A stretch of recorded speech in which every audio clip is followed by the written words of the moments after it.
Welcome back to Old School Sports and our Out of the Park Baseball 26 mini series with the Los Angeles Angels. And we are just at the beginning of spring training, going to have some big decisions to make. We've made a lot of potential improvements to this team this offseason. Think we should be set to be about 500 or perhaps a little better after a pretty pathetic 64-win season, our first year as general manager of these Angels. But despite the improvements we made, I'm also going to have a lot of big decisions to make with kind of the 20th through 26th players on this roster. So this spring training is going to be very important for our rebuilding Los Angeles Angels. We just finished in the last episode the long programs in the player development lab. So we have a very defensive focused set of programs coming up over the next 4 to 5 weeks. You can see we are focused on guys on our major league roster, some of our most important players. They're all doing hard programs, either working on improving infield defense, outfield defense, or in the case of Adley Rutschman, his defense at catcher.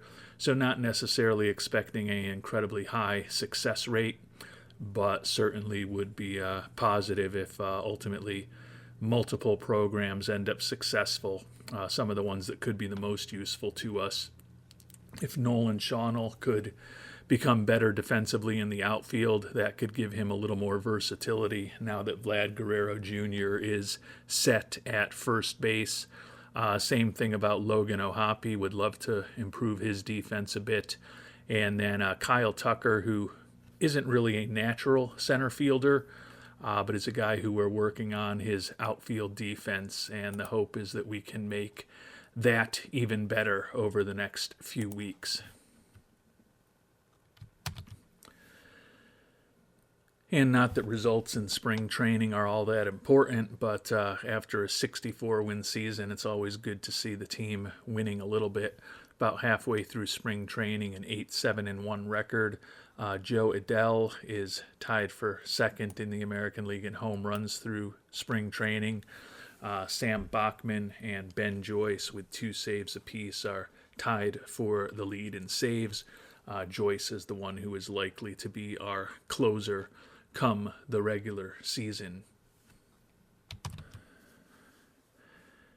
And halfway through, we've got some very mixed results in the development lab. Brooks Lee is excelling, improving his infield defense. Unfortunately, Adley Rutschman is really struggling to improve his defense at catcher. We've got the opportunity to remove the player from the lab, but it's not going to do us any good in terms of opening up another spot because there won't be enough time to complete any programs.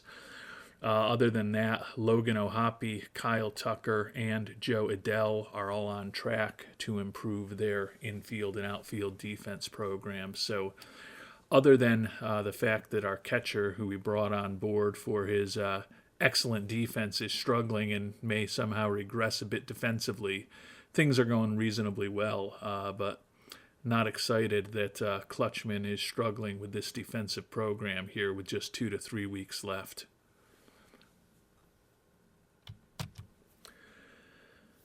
And as we head into the final day, literally, of spring training, we been one of the best teams in baseball with a 15-8-4 record, so that's great to see. Unfortunately, on the final day of spring training, we find out that a broken finger for Zach Neto going to keep him out 4 or 5 weeks. So the second straight season, he's going to begin on the injured list. Certainly optimal for our starting shortstop, who we have been playing at second base in spring training to get him a little more versatile defensively, is going to be out for the first month of the season, but it is what it is at this point. If we didn't have bad luck, we would not have any luck at all here with the Angels. And we've simmed through the last day or two of spring training. Owner Artie Moreno expecting us to play 500 ball. We've still got several cuts to make to get to our 26-man roster, but a pretty brutal result for us in this second section of the development lab. No improvement in outfield defense for Nolan Shawnell. No improvement in infield defense for Brooks Lee. No improvement in infield defense for Logan O'Hoppe. No improvement in infield defense for Vladimir Guerrero Jr. We do have two poor results now. Adley Rutschman, poor result defensively, although nothing that we can notice in terms of the ratings. And then Zach Neto, with that injury, ended up with a poor result as well. Fortunately, nothing noticeable as far as the defensive ratings. So only 2 out of 8 programs here ended up being successful. Joe Adele, successful, improving his arm range and error rating quite modestly in the outfield. And then we did get an outstanding result from Kyle Tucker, so that could be really critical for his ability to play center field, depending on whether these ratings really moved much at all. His outfield arm, his range, and his error all did improve by 5 points. So he's been playing center field for us throughout the spring, getting much more experience, and you can see his ceiling is still even a little higher than the average rating he has now. So although the success rate was only 25%, that outstanding result for Kyle Tucker is going to make me feel a lot better about him playing center field for us this season. And although with the injury to Neto, there will be a extra infielder likely making the 26-man roster. One guy who won't be going with us to the big club is Miguel Blaise. Actually remembered Miguel from a couple of years ago when we did our Buffalo Wings expansion team save in OOTP 24. Was a guy who can't remember whether we traded for him or also picked him up in the Rule 5 draft like we did in this version, but was with us for a few years. Really like his defense, but the bat clearly not ready for the major leagues. So we are going to let Mr. Blaise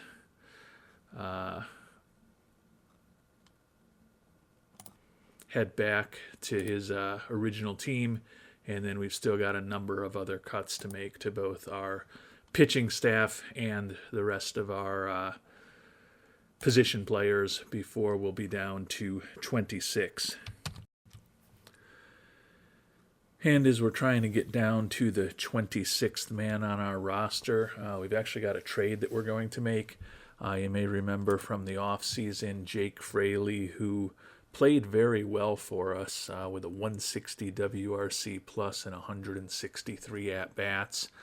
We brought him back on his final arbitration year, and although he's probably our second best defensive outfielder, can't really find a spot for him in the lineup, and the Braves seem very interested in him. We're going to get the catcher, Drake Baldwin, 24-year-old left-handed hitting catcher, pretty average offensive profile, slightly above average defensively, but a guy with 3 option years left who will give us some depth behind the plate in our organization. More importantly, Joe Jimenez, the 31-year-old reliever, is in the final year of his contract, and our relief corps is potentially very weak, and bringing Jimenez on, who over the course of his major league career has basically been close to average in terms of his ERA plus, well above average in terms of his FIP minus, and the last few seasons in the majors he's been good. Now he is coming off of a year where he missed the entire season, torn ACL that he suffered last March, so he hasn't pitched in the majors in over a year. But we're willing to take a gamble on him, especially because the Braves are willing to retain the majority of his contract for next year, 70%. So we're actually freeing up a little bit of money, hopefully upgrading our bullpen, and also getting a catcher who can give us a little bit of organizational depth in AAA in the majors if necessary over the next few years for a guy who was borderline to make our roster, and we certainly would unlikely be bringing back a year from now. So we're going to go ahead and complete that trade, and should allow us to make some final decisions to get this roster in line. And we finally settled on our 26-man roster. I think the bullpen is definitely our weakness. Michael King, the new addition, is going to be our new ace. Last year's All-Star Reed Detmers back as our number 2 starter. Robbie Ray, who we picked up in a trade with the Yankees, they're retaining his entire contract for this final season of his tenure, is going to be the number 3 starter. Christian Scott, who we picked up injured, missed all of last year from the Mets, going to give him an opportunity to be our 4th starter. And Jose Soriano, who was 5-10 with a 4.31 ERA for us a year ago, who will be our 5th starter as we break camp. Definitely not the strongest rotation in the world, but compared to our bullpen, it's probably the strength of our pitching staff, sadly. Definitely will be looking for more help both in the starting rotation and in the bullpen as this season moves along. Ben Joyce will be our closer this year. The recently acquired Jason Adam, Garrett McDaniels, and the extremely recently acquired Joe Jimenez are going to be our setup guys. A.J. Block back as a left-handed reliever out of the pen. Rosny Contreras, middle reliever. And Chase Silseth, who was a starter most of last year, going to be working in middle relief as well. The young left-hander, 24-year-old Sam Aldegari, gets the final spot for us as a long reliever and mop-up man. And we've also decided on the 13 players who are going to be heading north with us. We surprisingly didn't end up retaining any of the 3 players that we picked in the Rule 5 draft last December. When all was said and done, Adley Rutschman going to be our starting catcher. Logan O'Hoppe is going to be his backup, but he's going to be our everyday DH when he's not backing up. We'll probably have to build some rest in there for O'Hoppe from time to time to ensure that he's ready to go when Rutschman needs a blow. Obviously, new addition, Vlad Guerrero Jr. going to be our first baseman in bat cleanup. Isaiah Kiner-Falefa, the utility man, is going to be a utility man for us, at least until Neto is back. Our infield has taken a big hit with Neto not being available. Another minor league free agent signing, Dylan Moore, is going to play second for us against righties, third against lefties. Brendan Rodgers, another minor league free agent signing, is going to play second base for us against left-handed pitching. Addison Barger, who we picked up in a trade with Toronto right when last season ended, is going to be our third baseman against right-handed pitching. And Brooks Lee is going to be our everyday shortstop, at least until Neto returns. Outfield-wise, Nolan Shawnell, despite his lack of defensive prowess, is going to be our left fielder. Kyle Tecker will be in center. Joe Adele will be in right. Alec Burleson, the lefty hitting outfielder, and Matthew Lugo, the young right-handed hitting outfielder, will give us a little bit of depth and likely be our primary pinch hitters off the bench because IKF is not a particularly good offensive player. So certainly the middle of the lineup, or really the 2 through 4 spots with Rutschman, Tucker, and Guerrero Jr. are going to be our strengths, all players that we've picked up over the last year since we started this playthrough. But we still have, other than those 3, a somewhat weak lineup that is not all that good defensively. It's really not great when just one injury to a guy like Neto can really derail an entire lineup, but certainly having him back and potentially hitting leadoff or somewhere near the front of the order for us will be a big asset when he's back in about a month from that broken finger that he suffered a week ago. And the good news is the season is ready to get underway, that we'll have plenty of money to bring on some help. As I talked about, I think our rotation is passable, but the bullpen, I think, could be a big problem. Lineup-wise, certainly would like to lengthen the lineup and improve our defense. Neto coming back will certainly help with that, but there may be another trade or two that we need to make. The preseason predictions going to be important to see, and we were perhaps optimistic in what we think this team is going to be. 64 wins a year ago. We would really like to get over 500, but projected to go 71 in 91. Runs against 791, which is worst once again in the National League if that ends up materializing. Runs scored 686, certainly not a great number.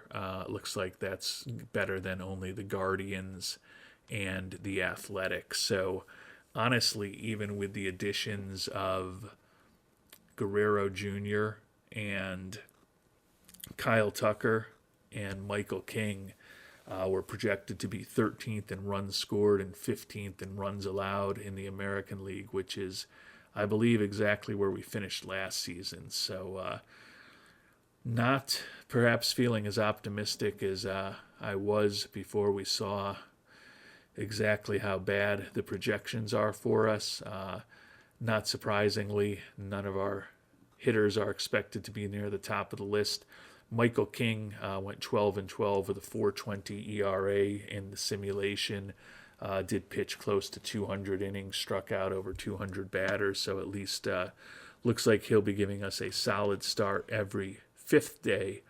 But we're going to need more than one guy giving us a solid start to ensure that this team really achieves more than expected this year. 71 wins is definitely not the number that I was looking for, but as I did start putting this roster together, there's definitely still a lot of holes in it, even with the moves that we made this past offseason. And as I said, just a simple injury to Neto really hurts us, because Neto, Rutschman, Tucker, and Guerrero are our four top players. Have hopes for Ohapi. Think Addison Barger might be decent against right-handed pitching, and still holding out some hopes for Shawnell. Joe Adell, guy that we're going to need to rely on to get at least 27 homers for us again this year as well. But the bottom of the order is particularly weak when we don't have Neto around, and guys like Dylan Moore and Brooks Lee are both in the lineup against both righties and lefties. So hopefully there will be some opportunities to improve this roster going forward. We do have the availability of a lot of cash potentially to take on some salaries. So hopefully there will be something interesting for us to do, because I don't think I can stomach another season of 64 wins, and 71 is not a number that has me all that excited either. So hopefully we'll ultimately do better than that. And we'll find out how we do in this 2026 season starting in our next episode. Until then, thanks so much for watching, and hope you have a great day.